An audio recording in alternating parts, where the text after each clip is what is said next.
extraordinarily high stakes for the American people and the world? And then second, like, how in the world is it that business is being conducted at the same time? And so what's your sense of that? Let's talk about the holdings first. Like, what sort of amounts of money are we speaking about over what period of time? And then what do you see as relevant with regards to the ethical and legal issues here? Well, I'll take my information from the Republican investigation in the House, the impeachment investigation of Joe Biden. And they had subpoena power, they had the suspicious activity reports from all the banks. So they did quite a good job of following the money trail during Joe's vice presidency. And they found around about $30 million. Not a huge amount of money, for really having a president who's compromised, certainly in the eyes of China. So, there may be more, but they didn't find it.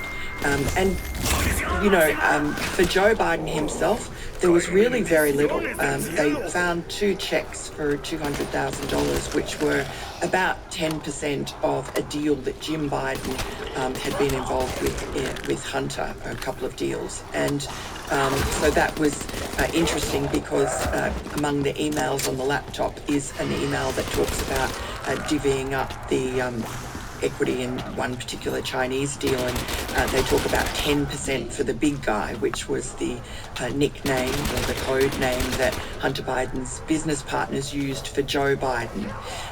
So these two $200,000 checks, they came from Jim Biden in a very convoluted fashion to Joe Biden, and they were the money was deposited into Jim Biden's account, and then his wife took it out, moved it to another account, took it in cash, put it into a check. It looked as if someone is trying to cover their tracks. Finally, there's a check written out to Joe Biden, and in the memo line it says loan repayment. And the Republican investigators were never able to prove that it was anything other than a loan. The White House maintained that Joe Biden had lent his brother Jim Biden, who was always falling on hard times, lent him money because he was being generous, and that Jim Biden just repaid that money as he should have. So I can't say any more than that. Other than there is some evidence on the laptop that I mentioned in the first book that Hunter Biden was funding Joe Biden, that he was paying some of his bills for the sort of maintenance and upkeep of his estate in Delaware, things like painting and putting in a retaining wall and new air conditioning in a cottage on the grounds, new shutters, those sort of bills, a few thousand here and a few thousand there. And the only other thing I could find was that Hunter Biden was paying for a cell phone of Joe Biden's paying for the bill. So, apart from that, I think Joe Biden was financially benefiting because the money that Hunter Biden was getting from various sources, including from Joe Biden's Delaware donors, was being used to pay family bills that otherwise Joe Biden might have been liable for, like, for instance, Hunter Biden's tuition, and also his brother Beau's tuition at university, which Hunter complained bitterly about having to pay. Okay, so the evidence directly linking Joe to untrackable payments, let's say, is relatively trivial by your testimony. This $30 million that you referred to, what exactly is that? So that would be around 20 million or 20 to 25 million from China, mainly from this company CEFC, which was the capitalist arm of the Belt and Road Initiative. It was an energy company in China. And Hunter Biden and his business partners, Hunter was sort of seemed that he'd been scouted and groomed by CEFC from a couple of different directions. They targeted him through a parent at his daughter's school on the one hand, and So he and his business partners in the last 2 years of Joe Biden's vice presidency were doing work for CEFC around the world in sort of opening doors, because by that stage the Belt and Road Initiative was a little on the nose and the countries were reluctant to take China's money because they had seen how other countries had been sort of damaged and compromised by China. So having the Biden name, Joe Biden, the esteemed vice president, having his name attached in joint ventures with CEFC was very beneficial for them and allowed them to make inroads into countries where the Chinese alone might otherwise have had a problem. So now the payments, apart from even the diamonds. The payments, including a diamond to Hunter Biden, were only paid after Joe Biden left the vice presidency.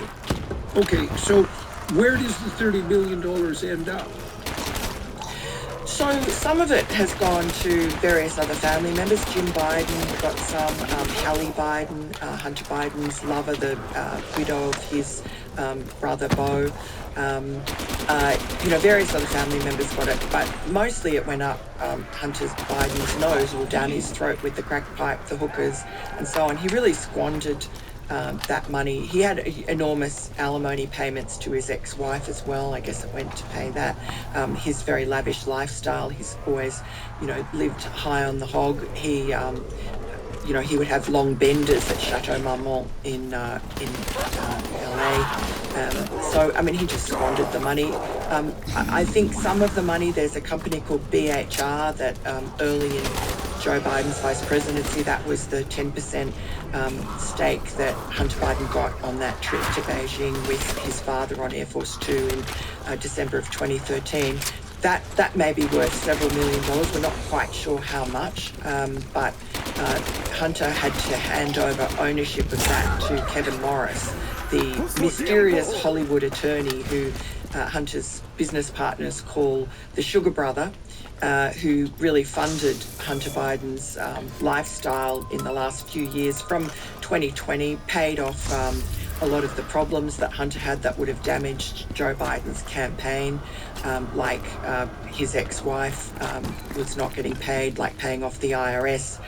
His ex-wife had liens on her property, and also she couldn't get a passport because of these IRS problems.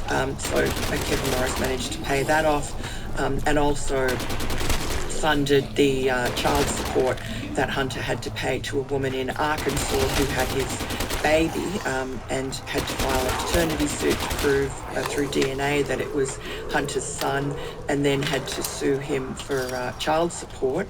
And that the ex-wife's problems and the baby mama's problems were both set to blow up in 2020 and the end of 2019 and damaged Joe Biden's campaign. So Kevin Morris comes in, the knight in shining armor, and takes care of all these problems so they never become an issue for Joe Biden.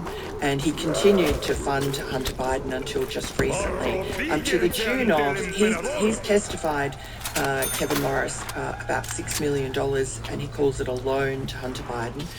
But I'm looking at it, it could be as much as $10 million.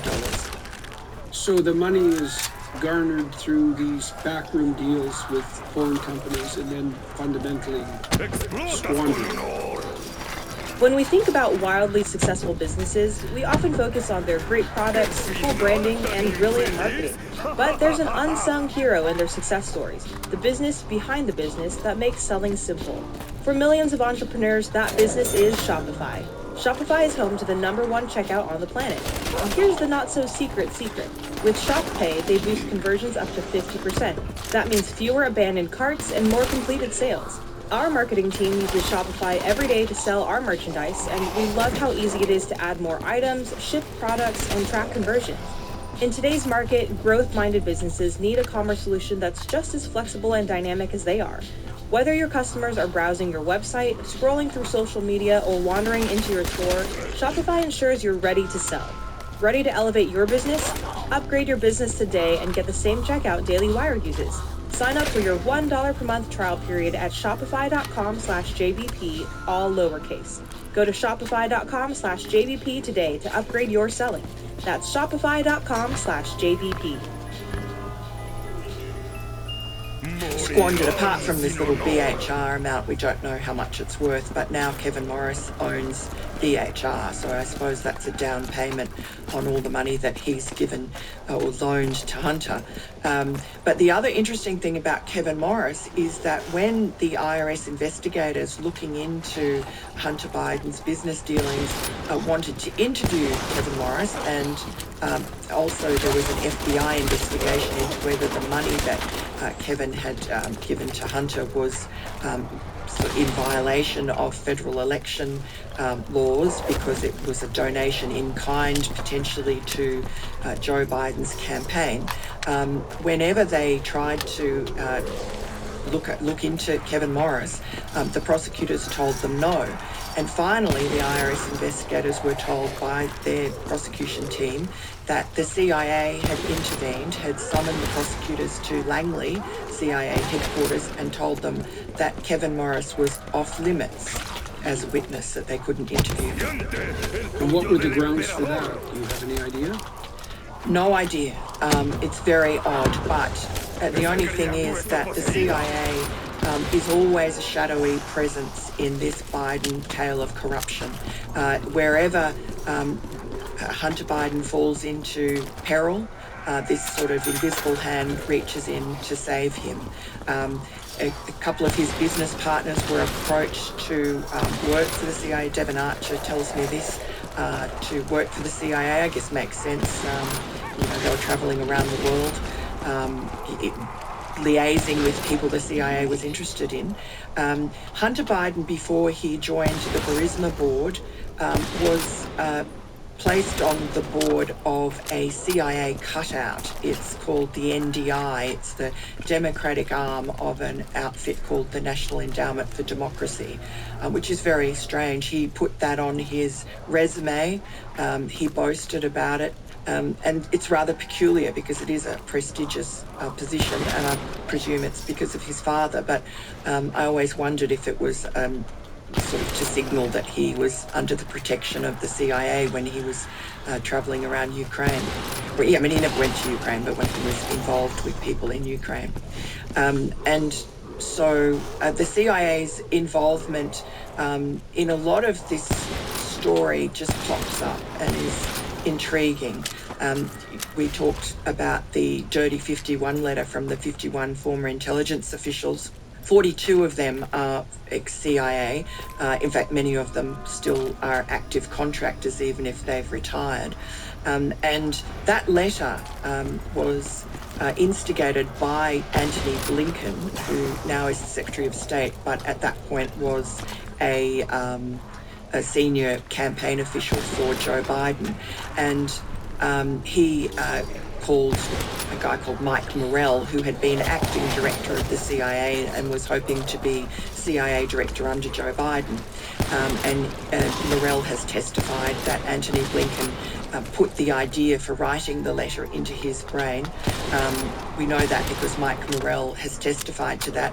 Antony Blinken denies it, but Mike Morell has said under oath that he never had the idea until Antony Blinken called him. And in fact, there is an email that was procured by the congressional investigators from Antony Blinken a few hours after the phone call to Mike Morell, and it was a USA Today article which was anonymously sourced, probably from the same people that signed the letter, claiming that Hunter Biden's laptop was Russian disinformation.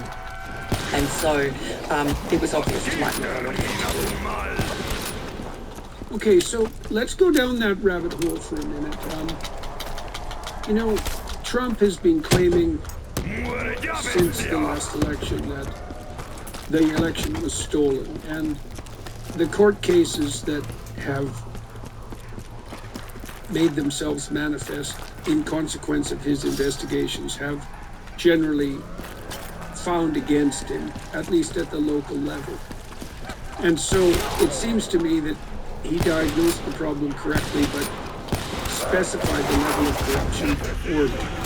Now, this is my understanding of the situation, so you tell me if you think I got it right. So, Twitter censored the New York Post when the laptop story was broken. And that was a big deal because it was, and Facebook, and that was very close to the election. And that was a very damning laptop.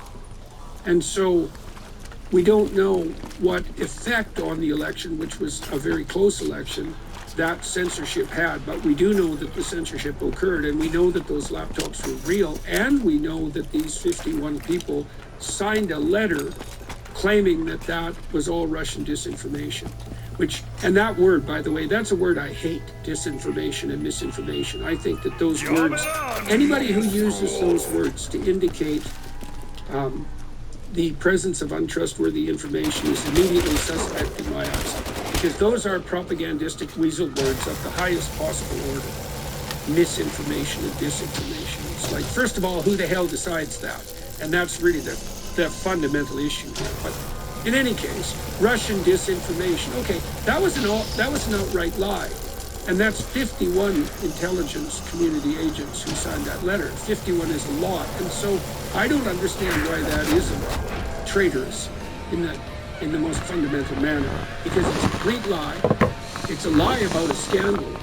It's a lie that casts aspersions on a country that the West is now at war with. And as far as I'm concerned, tilted the election in a manner that can't be easily quantified. And so, why did these 51 people do this? And what do you think Trump will and should do if he's elected with these people? Because what was it? Are they pleading ignorance? You know, and why isn't this 50 times the scandal that it has been? This makes Watergate look like a backstory as far as I'm concerned. And like, am I overestimating the impact of this? And do I have the story right? You have the story right, but you don't quite have the full enormity of it, because that letter had to get cleared very quickly by a classification review board within the CIA. They saw how political the letter was, and they realized that it needed to go upstairs. So they sent it up to Gina Haspel, the CIA director at the time under Donald Trump, via her number 3, the chief operating officer who's testified to this. So Gina Haspel greenlit that letter and allowed it to be published, when the CIA knew full well that this laptop was not Russian disinformation, because the FBI had had it for 10 months in their possession. The FBI very quickly had ascertained that it belonged to Hunter Biden, that it had not been tampered with, and that the evidence on it was fit to be used in court as evidence. And that's exactly what happened in June this year, when Hunter Biden was convicted by a jury, in part based on the evidence on the laptop for this gun problem. So, that was a CIA domestic election interference operation.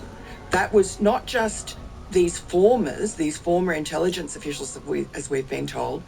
This was greenlit, this was waved through by the CIA director Gina Haspel. Sí, boludo. Y ya te digo, ¿no? O sea, ya por solo ir allá a ver la casa esta de Isbay el año pasado, así tipo a comer, aunque sea, ya es parte de esta legislada, man. No, man, o sea, por ejemplo, drama hay también con todos los otros países, boludo. O sea, colombianos, viste que ahora mundial, Argentina y Colombia, es algo insoportable, se pusieron, boludo, pero el chileno también, o sea, yo conviviendo con ellos así, tío, que odian a los argentinos, pero hay una gente, boludo. Guaira, ponele, fue un amigo que rescaté bastante, boludo. Y bueno, todo el grupito este también que tenemos, que bueno, no sé si que habrás conocido a alguno.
No, boludo, no, yo no me dedico más ya full time instructor, no, boludo.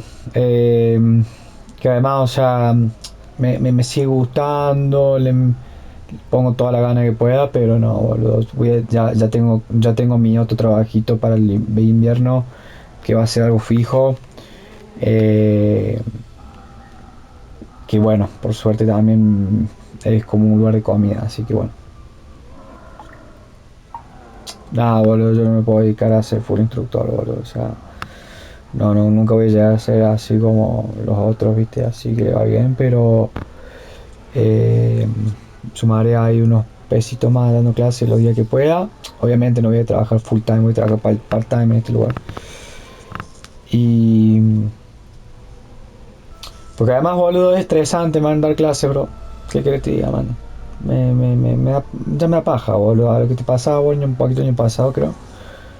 De que está chame, o sea, por ahí por un lado también chame. Es como, hay cosas medio raras. Esto de que es ilegal, ya me la baja mal.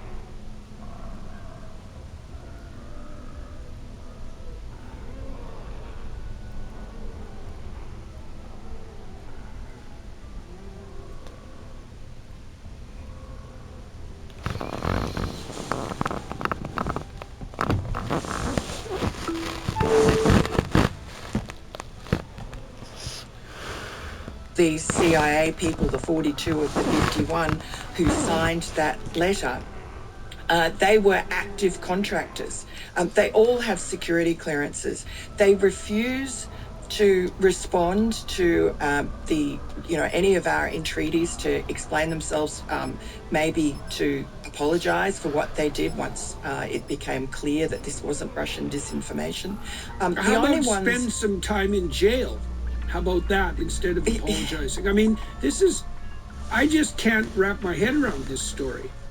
It's so, it really confuses me because, I have some people on the Democrat side that I communicate with some degree of regularity, and their response to Trump's allegations of election fixing during the last election was that, while he tried his case in court in multiple jurisdictions, and all of the allegations were not supported by the judicial system. But then I look at it, see, Trump strikes me as one of those people who puts his finger on things at a kind of a low resolution level that's accurate.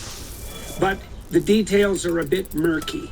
And so I think he went about his skepticism incorrectly. And it was also very striking to me during his debate with Harris that the laptop issue and the letter never reared their heads to any great degree. And he's never really used that as the primary evidence that the election was interfered with. But the election was interfered with because the laptop contained damning information, not least with regards to the timing of its release. It's like, what the hell was Hunter doing, dropping off 3 laptops a week before his father announced his presidency? Like, psychologically, that's seriously suspect. Then the laptops turned out to be real, and they're pretty damn ugly. I mean, seriously, not only on the business corruption side, but on the personal corruption side. Hunter's a very distasteful person. Like, I felt like, several showers after reading Laptop from Hell. And I have some insight into what kind of character it requires to do the things that he does. Like the whole crack and hooker thing, that's just not that cool. And the affair with his brother's wife, and the uploading of the sexual acts that he committed with her to Pornhub under the rubric Lonely Widow. Do you know how bloody demented and twisted you have to be, and angry and bitter and resentful and full of hate you have to be to do something like that? That's the sort of place you don't want to go. to investigate, you know? It's really ugly. And then to have these former intelligence agents claim that this was false and that it was Russian disinformation. That's actually two crimes, right? One, that it's false. One, to associate it with the Russians, who had nothing to do with it. And then to pull the wool over the eyes of the American people. And then to conspire with Twitter and Facebook right before an election to censor a major American newspaper who was reporting on what? The biggest scandal since Watergate. So I also don't understand why Trump hasn't made more of that. Like, that could have dominated the debate he had with Harris, for example. So, how did you choose which internet service provider to use? The sad thing is most of us have very little choice because ISPs operate like monopolies in the regions that they serve. They then use their monopoly power to take advantage of customers. Data caps, bandwidth throttling, the list goes on and on. But worst of all, ISPs have the ability to keep a log of every website you visit, and so can a ton of other third parties, unless you use ExpressVPN. You might think you're browsing privately in incognito mode, but here's a wake-up call. Your internet service provider, mobile network, and even your Wi-Fi network admin can still see every website you visit. That's right, your school, your boss, or your parents could be peeking at your online activity. That's where ExpressVPN comes in. It reroutes 100% of your traffic through secure, encrypted servers, so third parties can't see your browsing history. Why is ExpressVPN the best choice? Well, ExpressVPN hides your IP address, making it incredibly difficult for anyone to track what you're doing online. It's also remarkably easy to use. Just open up the app, click one button, and boom, you're protected. It's as simple as that. Plus, it works across all your devices as well. Your phone, laptop, tablets, you name it. So you can stay private on the go. And if you need more convincing, top tech reviewers like CNET and The Verge rate ExpressVPN as their #1 choice. I use ExpressVPN every day to maintain control over my personal information in a digital age where data is the new currency. Protect your online privacy today by visiting expressvpn.com/Jordan. That's expressvpn.com/Jordan, and you can get an extra 3 months free. expressvpn.com/Jordan today. well, so what do you make of that? And you're also making the case now that it wasn't just former CIA agents, let's say, but active CIA agents, and that they all knew exactly what they were doing. They did. And, there were also, among the signatories, there were 5 former CIA directors or acting directors, people like John Brennan, who was involved in the original Russiagate hoax, which crippled the first few years of Donald Trump's presidency. Leon Panetta, who also signed the letter saying that Kamala Harris is the most capable, much better than Donald Trump to be commander-in-chief. You talk about the censorship of the New York Post stories before the election. That was, we thought initially just Twitter and Facebook, but it was the FBI. The FBI had rebunked our story in meetings with the Facebook and Twitter executives in the weeks before the election. They warned them before our story came out to look out for a Russian hack and leak operation likely in October and likely involving Hunter Biden. And how did they know? They had been spying on Rudy Giuliani, and so on his iCloud for a foreign agent registration violation investigation, which they never charged him over, so they obviously didn't find any evidence. Rudy Giuliani thinks that the FBI was actually spying on him to spy on Donald Trump. But unfortunately for them, Donald Trump doesn't text very much, and neither does Rudy for that matter, but they would have seen the email that came to Rudy Giuliani in August of 2020 from John Paul MacIsaac, who was the laptop repair shop owner. And it was a very detailed and forensic email going through, particularly on Ukraine and Burisma, but all the crimes and concerns for national security he had from what he'd seen on the laptop, and very cogent letter. And if the people who in the cabal who are taking care of Joe Biden, protecting him, if they'd seen that email, they would have been quite concerned about it, and they would have had eyes on Giuliani and known that this story would probably get to the media at some point before the election. So they put all their ducks in a row to make sure that when that story did come out inevitably, that they could immediately kibosh it, immediately squash it. And they did a very good job of that with just 3 weeks left to the election. It was already the fact that Twitter and Facebook throttled our accounts, actually locked the New York Post account until 2 weeks, until a few days before the election, gave pause to other media to follow up. And then the Dirty 51 letter that completely killed the story stone dead. And Mike Morell, who wrote that letter, he writes in emails to colleagues that the reason for the letter is to give Joe Biden a talking point in the debate coming up against Donald Trump. So that was a specific political operation instigated by the Biden campaign and carried out by the CIA. And it worked. Yeah, well, it's hard to even know what to say about that. Okay, so now Hunter Biden has fallen off the media radar, and so is Joe. I mean, this is also extraordinarily peculiar. I just don't understand any of this. It's like, so Joe Biden is too cognitively impaired to be the candidate for the next presidency, but somehow it's okay that he's still president. So and we don't hear anything about Joe Biden.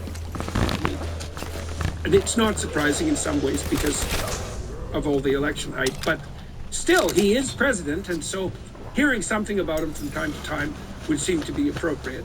So I'm not sure what you make of that. And then the same, as far as I'm concerned, is true of Hunter. It's like he was in a trial and he was sentenced. I don't even know what happened in consequence of that. Like, what is Hunter Biden's status at the moment? And what do you make of the fact that Joe Biden has vanished into the ether during this presidential run? Well, Hunter Biden was convicted in June of gun felonies in Delaware by a jury. He's awaiting sentencing, which is after the election. And why is it after the election? Convenient, of course. And then in September, he pleaded guilty on the first day of his felony tax fraud trial in California. And so again, sentencing will be after the election. And I'm told, at least on the tax fraud by the IRS whistleblowers, that would carry for Hunter significant jail time, at least a couple of years. So no doubt Joe Biden will pardon Hunter after the election before in January 20. And even though Joe Biden has said that he wouldn't do that, there's no doubt that he will do that, and he will get a free pass from the media, who will say, well, this is his only surviving son and he's a good family man, and how can we begrudge him?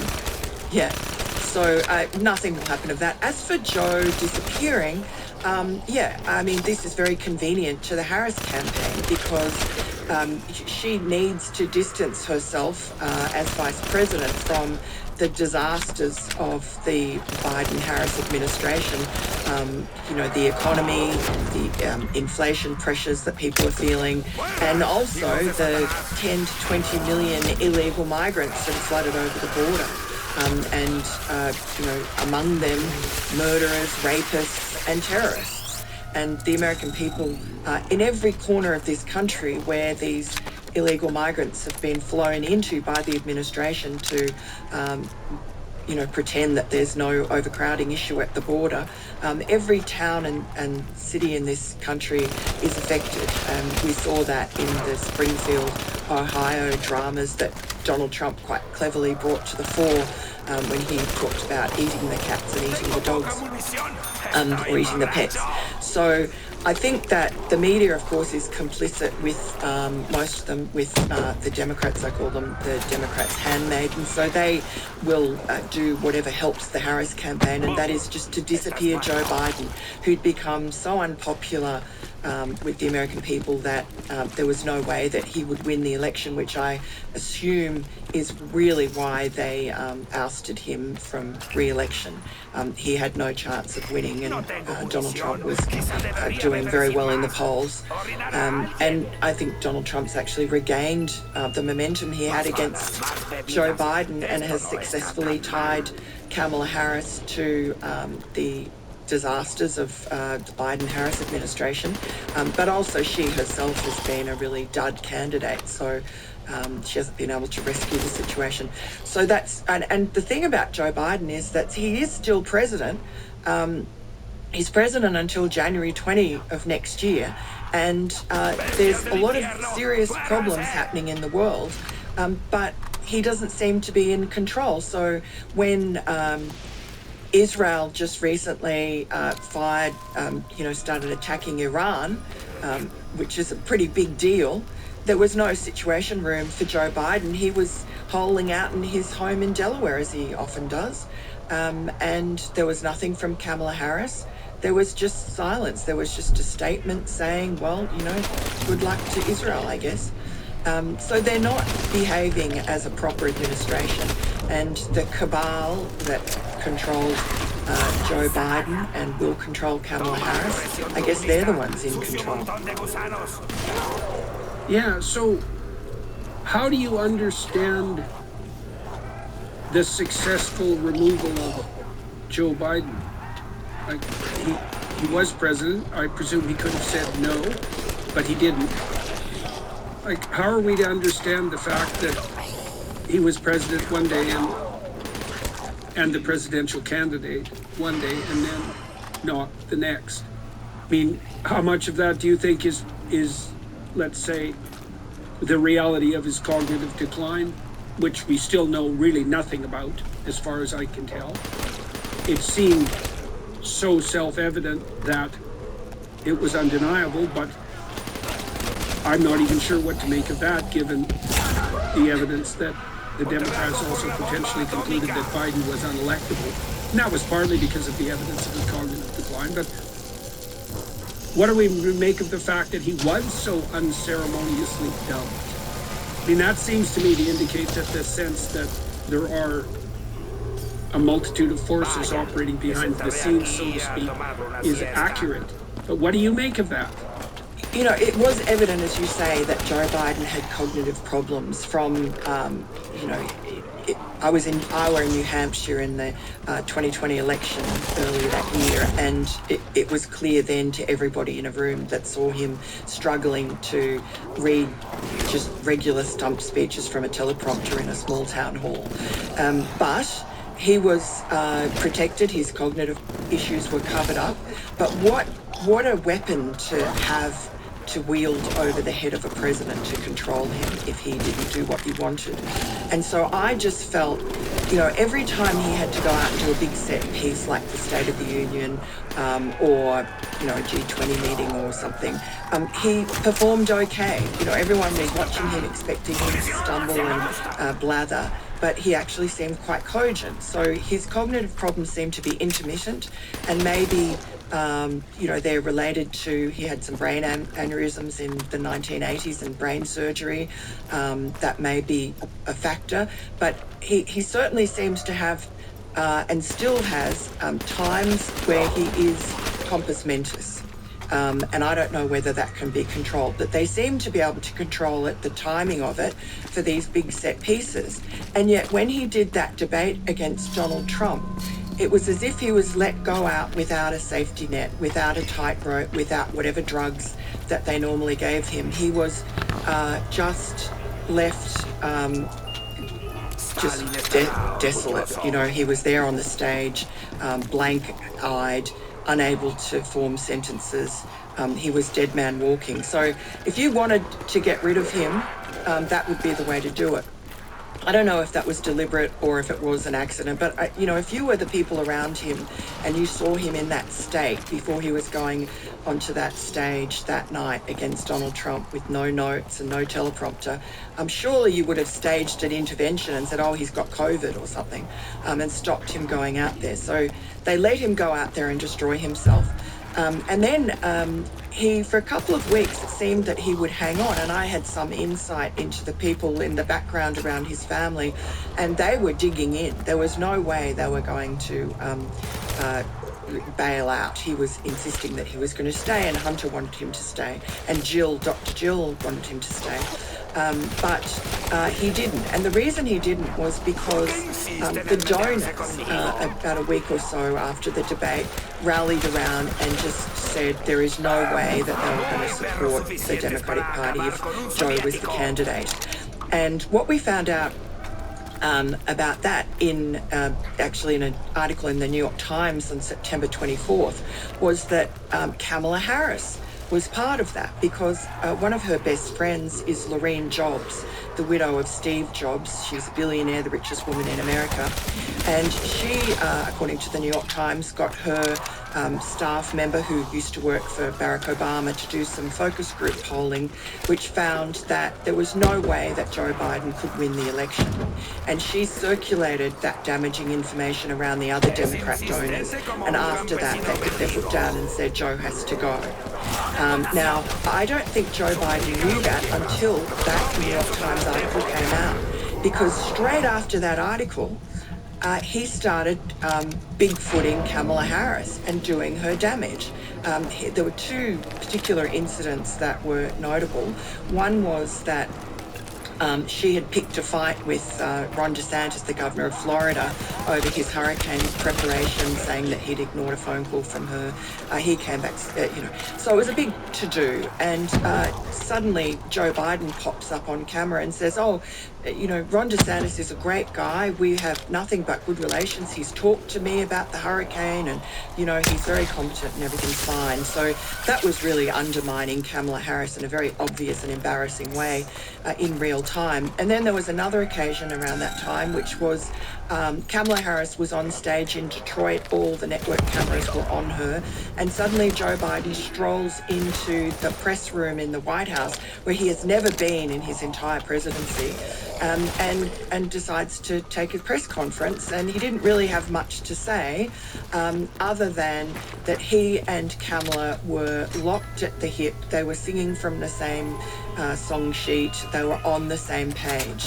And I guess he also wanted to make sure that Kamala didn't. She was just about to take credit for the ending of the impending longshoreman strike, so I guess he didn't want her to take credit for that.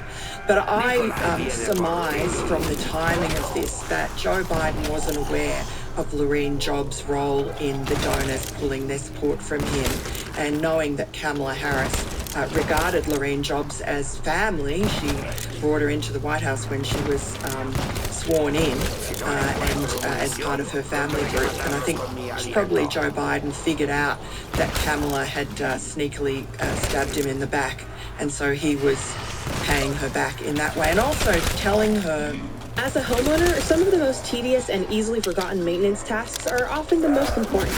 Take gutter cleaning. It's one of those out-of-sight, out-of-mind chores that can lead to serious issues if neglected. Leaf Filter offers an investment engineered to protect your whole home. Clogged gutters aren't just a nuisance. They can cause extensive repairs costing thousands of dollars and causing major headaches. Leaf Filter's patented technology is designed to take care of everything from start to finish, making the process hassle-free for homeowners. Their professionals will clean out, realign, and seal your existing gutters before installing the Leaf Filter system, ensuring optimal performance from day one. Plus, every installation comes with a free inspection, estimate, and lifetime guarantee. By choosing Leaf Filter, you're not just solving a maintenance problem, you're investing in your home's long-term health and your own peace of mind. Protect your home and never clean out your gutters again with Leaf Filter, America's #1 protection system. Schedule your free inspection and get up to 30% off your entire purchase at leaffilter.com/build. That's a free inspection and up to 30% off at leaffilter.com/build. See representative for warranty details. Promotion is 20% off plus a 10% senior or military discount. One discount per household. Don't you dare throw me under the bus. Don't you dare start distancing yourself from my achievements. There was some background reporting that he was very angry, and Dr. Jill Biden was very angry about a speech that Kamala had given in Pittsburgh about economics, and she hadn't once mentioned Bidenomics or paid tribute to Joe Biden. So she's unable to distance herself, and shortly after he bigfooted her like that in those those two occasions, she made probably the biggest mistake of her campaign, which was she went on air and she was asked, what would you do differently from Joe Biden? And she said, nothing. I can't think of a single thing. Yeah, right, which was an amazing. I again, that just, my jaw's been opened many times in the last multiple months, and that was certainly one of the events that caused that reaction. I mean, it stunned me at two levels, and the first was, while she had been striving to present herself as someone who had a new economic plan and to segregate herself from the Biden-Harris administration. And at minimum, you would have expected the Democrats to be cynical and competent enough to have prepared her to answer that question, even if she believed, even if she did believe that she would have done nothing different. She should have been wise enough to have something to say that was a little bit more detailed than that. It was as if the question hadn't occurred to her. I think Joe Biden is, he's just a brilliant political strategist, a very cunning, Tammany Hall style guy. And I think he's outsmarted all the Democrat brains trust and certainly outsmarted Kamala Harris. To him, sure, he would like the Democrats to win. He doesn't like Donald Trump. But really, if Kamala Harris didn't win, he then stands alone as the man who managed to vanquish Donald Trump when Hillary Clinton and Kamala Harris couldn't. And also he's vindicated in that he would have been a better candidate, that he should have been able to stay on. Right. Yeah, so at minimum, he's a man with seriously mixed motivations. And I suspect the same is true of his family. Okay, so two things. I'd like to turn our attention to Kamala. I don't know what to make of her. I'm always, this is a terrible thing to say, but I'm going to say it anyways. Well, it's always a mystery to me to watch women who seek power. There are advantages to men in seeking power that aren't there for women. So, for example, power makes men very attractive to women, but power doesn't make women attractive to men. And that's a big difference. Like, if you looked at sociobiological differences between men and women, that's probably the biggest difference. The correlation between socioeconomic success and sexual success for men is 0.7, which is a walloping correlation. It is the biggest predictor of male success on the mating side by a huge margin. Nothing even comes close. The relationship for women is 0. And it might even be slightly negative because high status women are intimidating to men. And so what happens to high status women is their mating pool shrinks. It vastly expands for men and it shrinks for women. Now, people don't like biological views of human beings, but that doesn't really affect me much. But one of the consequences for me psychologically speaking is I don't know what to make of women who are hell-bent on power. So Hillary Clinton's a good example. She was hell-bent on power for 50 years. That's a long time. That's obsessive. Now, perhaps she wanted to go down in history as the United States' first female president, and I can understand that as an ambition, I suppose, to some degree. But Kamala is a real mystery to me because it isn't obvious to me at all that she has any real interest in policy. She doesn't seem to me to have any interest in the administrative side of things. On the policy side, what the hell is up with her? What is she after as far as you're concerned? Now, maybe I'm asking you to speculate out of your bailiwick, but you're well informed. I'm curious about that. What do you think what drives her? Yeah, I don't know, other than I think that she had a very clever mother and father, PhDs, and she was not academically clever at all. So maybe she wants to prove, even though her mother is no longer with us, that she's worthy. She doesn't seem actually to me to be particularly interested in power. She's more interested in the accumulation of status. I think, through her career. And she's always So had that's celebrity, basically? Like, is it a celebrity play rather than a power play? Maybe celebrity. I mean, she seems a little shy to me, a little nervous. She doesn't really seem to enjoy any of these public outings that she does. She doesn't seem to enjoy the interviews. She is a mystery. I've talked to friends of hers who say that she's really not dumb, but she thinks you're dumb, which may be why she speaks in these sort of baby talk. That's sing-songy appalling. way. That's appalling. She always sounds like she's lecturing to a room full of retarded kindergarten children. Yeah. It's so appalling. Like, and there's a terrible condescension that's associated with that. And people, even if she's not interested in power, if she presumes the idiocy of her audience, a contempt definitely, what will you say, makes itself present with that. And you don't guide people well when you're contemptuous of them. This is something Trump is very distinct from Harris in that regard. And I think distinct from the Democrat elite per se, who are very supercilious when it comes to the working class, or even the middle class for that matter, especially if you think about class in terms of education. Trump is not dismissive of ordinary people, so-called ordinary people. He's actually extremely good at interacting